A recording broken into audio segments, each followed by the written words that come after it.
We've been seeing in the news and social media primarily the issue of access to justice coming up quite a bit. Why should Kenyans care about this? All of us as Kenyans need to worry whenever this topic is raised, because we are all protected by our new constitution. And the way the constitution works is we have three arms of government. We have the executive, we have the legislature, and we have the judiciary. And all three arms must work properly in order to hold each other to account. It is called a system of checks and balances. So without one of these three arms, the others too can't really function in the way we as Kenyans expect. So access to justice is much, much wider than simply going into a court building. It covers issues such as whether we have enough lawyers to service our population, which we don't. Whether we have access to justice to vulnerable people who may not be able to physically access our court buildings. Whether we are able to deliver essential services that have nothing to do with the court, such as writing of wills, allowing people to trade, protecting them from abuses of power. All of these things that don't necessarily occur in a court building are all covered by the term access to justice. Thanks, Aisha. Now that we understand what access to justice means, how do you think it's been affected in Kenya by the COVID pandemic? So two things have happened in Kenya. First, we had the Chief Justice's directive, which imposed a suspension of normal court services until the 15th of April.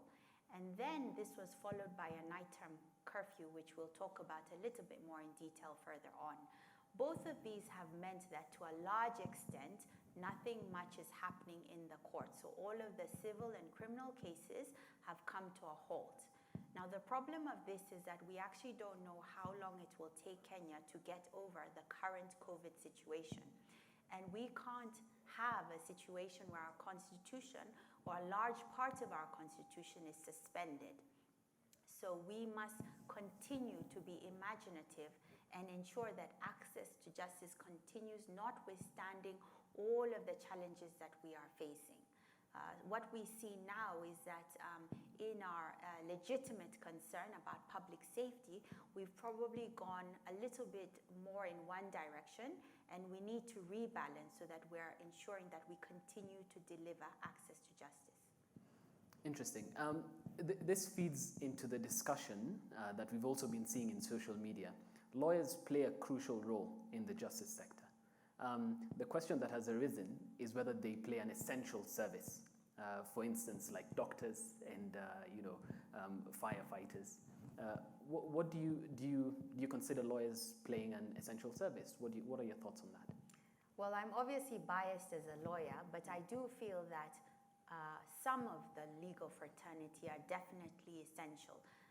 Those people who are defending the rights of suspects facing criminal charges, those who are defending people who are arrested and ensuring that their rights are respected and upheld, those people who represent vulnerable people, for example, the mentally ill.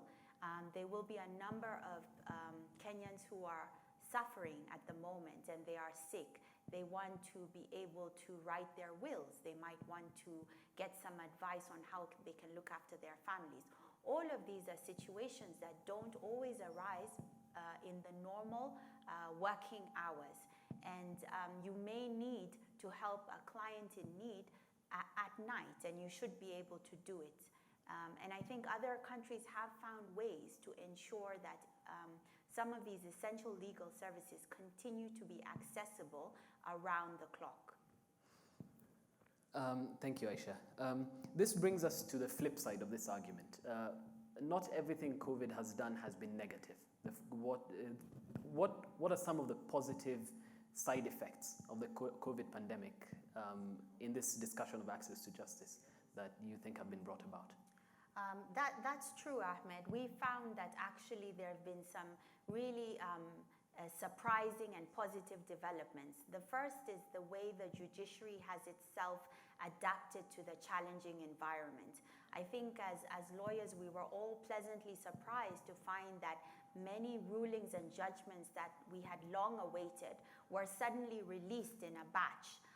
And, you know, as people were able to sit at home and write these pending rulings. This goes towards reducing our backlog in the courts. And as we all know, justice delayed is justice denied. We've also found that court staff have been quite inventive. We've seen that some courts have been operating in the open air. We have seen judges who are delivering decisions by Skype or by Zoom applications.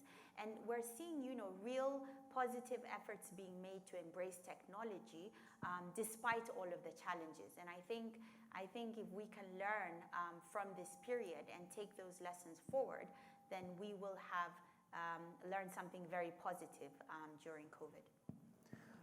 Aisha, but don't you think this discussion about digitization of the judiciary primarily is one that needs to be unpacked further, in the sense that many people argue that it's the preserve of the elite to have these digitization efforts being put in place.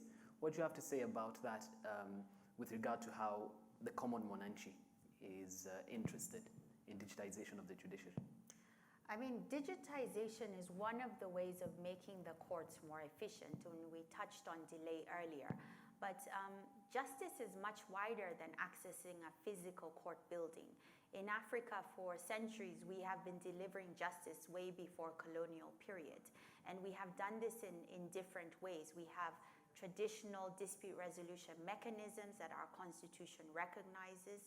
We also have the courts, for example, encouraging people to mediate and to resolve their disputes within their communities. We know that most Kenyans actually aren't visiting the courts, but are, for example, consulting people like their local chief to advise on matters. And all of these are very valid ways of delivering access to justice.